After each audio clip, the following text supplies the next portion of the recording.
Selamat sore saudara, Anda menyaksikan Jogja hari ini, Senin 18 November 2024. Rangkaian informasi aktual dan beretika seputar daerah istimewa Yogyakarta akan kami hadirkan untuk Anda. Kali ini bersama saya, Biarawan.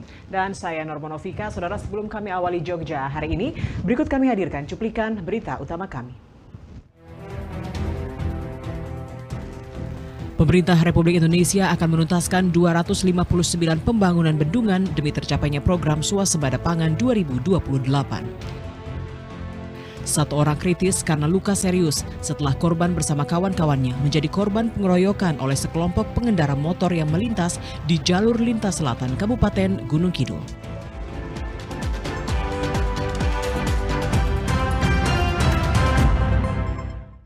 Kita awali Jogja hari ini dengan informasi pertama. Saudara, pemerintah Republik Indonesia akan menuntaskan 259 pembangunan bendungan demi tercapainya program swasembada pangan 2028. Untuk mencapai swasembada pangan, syarat indeks ketahanan air Indonesia harus mencapai 200 meter kubik per kapita per tahun dengan sebaran yang merata di seluruh tanah air.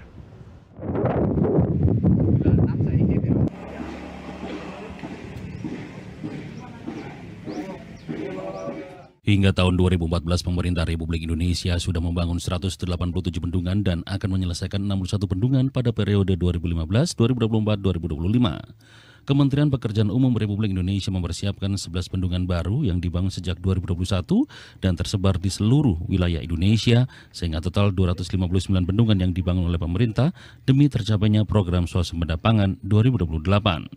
Untuk mencapai swasembada pangan, syarat indeks ketahanan air Indonesia harus mencapai 200 meter kubik per kapita per tahun dengan sebaran yang merata di seluruh tanah air. Sementara Indonesia memiliki potensi ketersediaan air permukaan sebesar 2,78 triliun meter kubik per tahun. Jika ini bisa ditampung dengan baik, maka target swasembada pangan dan energi bisa dipenuhi, selain juga dapat mendukung penyediaan irigasi dan pemenuhan kebutuhan air baku masyarakat. Salah satu teknologi yang bisa mendukung upaya itu adalah pembangunan bendungan. Wakil Menteri Pekerjaan Umum Republik Indonesia Diana Kusumastuti mengatakan hal itu pada rapat anggota tahunan Indonesian National Committee on Large Dams (INACOL) atau Komite Nasional Indonesia untuk Bendungan Besar KNIBB 2024 di Gelanggang Inovasi dan Kreativitas Universitas Gadjah Mada, Kabupaten Sleman, Daerah Istimewa Yogyakarta. Menurutnya, pembangunan bendungan berkontribusi pada program swasembada pangan melalui layanan irigasi lebih dari 1,2 juta hektar lahan. Kemudian swasembada energi lewat penambahan energi listrik lebih dari 15.000 MW. Tak hanya itu, pemerintah juga ingin mewujudkan ketahanan air 59,59 meter kubik per kapita per tahun. Bendungan ini tidak hanya untuk swasembada ini, tapi bisa digunakan untuk pengendalian banjir. Ya, kita tentunya ini kita selesaikan dulu bendungan-bendungan yang sudah ada, karena bendungan-bendungan ini kan banyak yang belum selesai. Kita nambah 11 lagi itu, Pak. Jadi totalnya kan 259 itu ya Pak Bob ya. Itu kita selesaikan dulu. Nah, nanti kan membangun bendungan itu kan tidak mudah. Itu kan kita harus cari tanahnya dulu, kemudian juga desain dan sebagainya. Mudah-mudahan ini kita dorong untuk swasembada pangan dulu.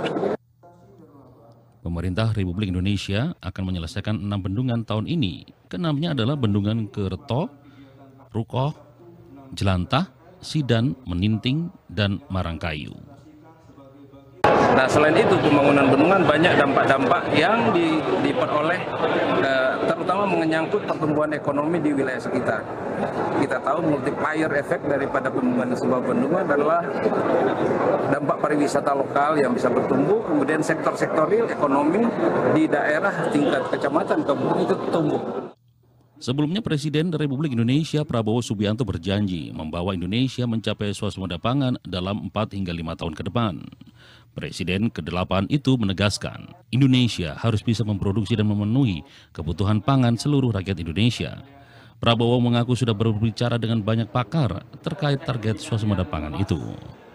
Herdian Giri dan Ucuan Tritama, TVRI Yogyakarta, melaporkan.